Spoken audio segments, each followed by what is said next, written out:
সুন্দর একটা হাঁস হয়ে যাবে। আচ্ছা, তখন কি আমার বাবা মা আমাকে আদর করবে? আমাকে কাছে টেনে নেবে? নিবে, কিন্তু তখন তুমি তোমার বাবা মায়ের কাছে যাবে না, কারণ তারা যে ভুল করেছে তা ওদের জানা উচিত। আর আজ থেকে আমি তোমার মা, তুমি আমার কাছেই থাকবে। আজ থেকে তোমার নাম কুট্টুস। নামটা আমার খুব ভালো লেগেছে, কিন্তু মা, তুমি তো পানির নিচে থাকো, সেখানে আমি কি করে থাকবো? কোনো ব্যাপার না ছানা, তুমি যেন পানির নিচে নিঃশ্বাস নিতে পারো সে ব্যবস্থা আমি করব। এমনটা বলে জলপরি নিজের শক্তির সাহায্যে হাঁসের ছানাটিকে জলের নিচে থাকার শক্তি প্রদান করে। তারপর থেকে হাঁসের ছানা জলপরির সাথে থাকতে শুরু করে। ধীরে ধীরে হাঁসের ছানাটি বড় হয়ে উঠছিল। হাঁসের ছানা যতই বড় হয়ে উঠছিল, তার কালো দাগ ততই মুছে গিয়ে সোনালী বর্ণ ধারণ করছিল। দেখেছ বাছা, আমি বলেছিলাম না তোমার ওই কালো দাগ একদিন মুছে যাবে।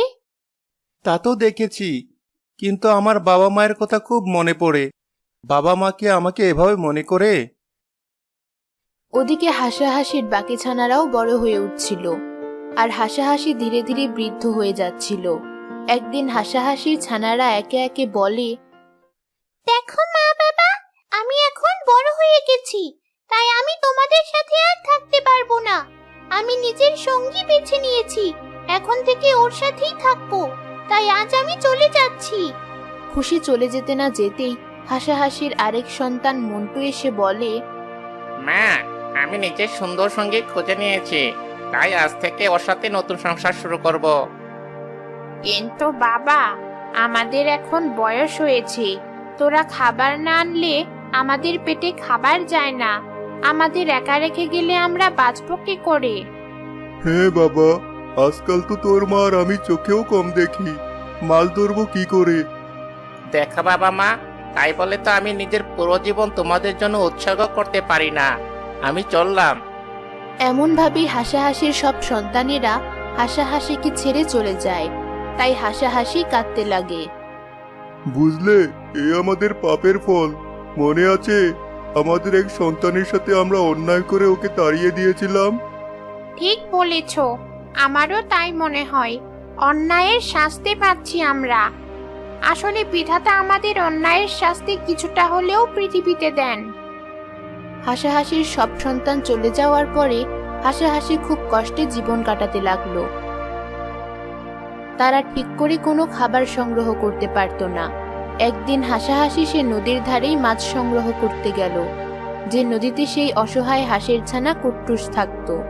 হাসাহাসি খুব কষ্ট করে যখন মাছ ধরার চেষ্টা করে ব্যর্থ হচ্ছিল, তখন কুট্টুস ওদের দূর থেকে দেখছিল।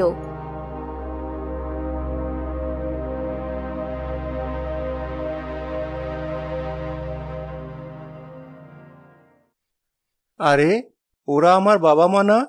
ওরা এই বয়সে এত কষ্ট করে খাবার কেন সংগ্রহ করছে? আমার ভাই বোনেরা কোথায়?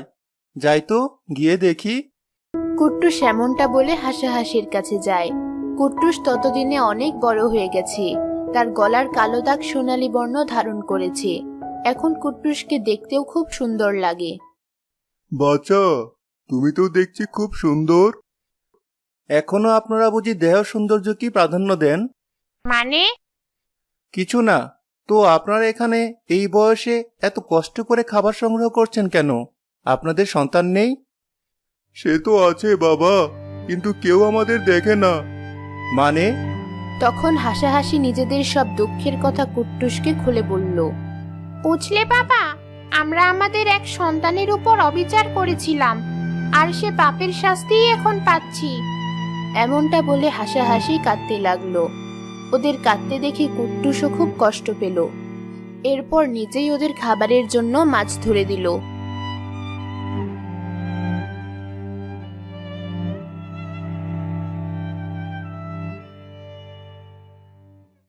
বাবা, আমার নিজের সন্তানেরা যা করেনি তুমি তাই করলে। বেঁচে থাকো বাবা। এরপর থেকে প্রতিদিন কুট্টুসি হাসাহাসিকে খাবার জোগাড় করে দিত। একদিন জলপরি সবকিছু জেনে যায়। তারা হাসাহাসিকে দেখে তাদের কাছে কুট্টুসের ব্যাপারে সব খুলে বলে। সব শুনে হাসাহাসি খুব কাঁদতে লাগে। হায় বিধাতা, ফিরে ছেড়ে আমরা কাচের পিছনে ছুটেছিলাম। প্রত্যেকের সৌন্দর্য আসলে তো তার মনের ভাবনাতেই প্রকাশ পায়, এটা আমরা এতকাল বুঝিনি, কিন্তু আজ বুঝতে পারছি।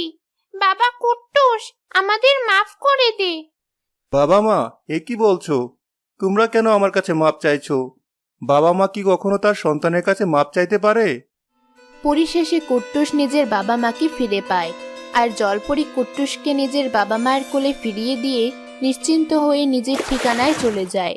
কুট্টুস হাসাহাসিকে সেবা করে নিজের বাকিটা জীবন কাটিয়ে দেয়।